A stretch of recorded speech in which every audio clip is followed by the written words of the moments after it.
Niko yani kwa hali ile Wala kuna walikuwa yupo wale. niko sipo na nimefika ndo ninapata hizo habari. Kwa nadhani muda ukifika kuzungumza tutazungumza. Lakini kwa sasa tunaangalia namna gani tu kuokoa ugali wa vijana. Unajua hii sehemu sio kwa ajili ya bana tu.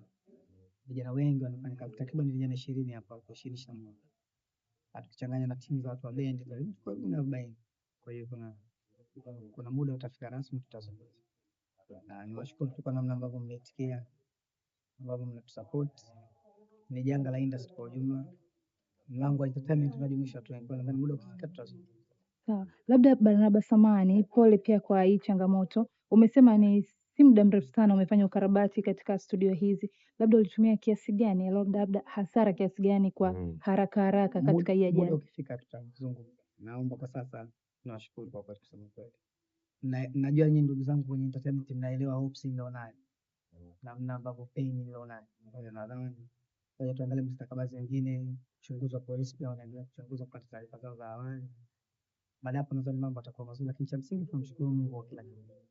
Kila kitu anapanga yeye na tunamshukuru. Na hili nalo jambo kwake, shukrani. Pole sana.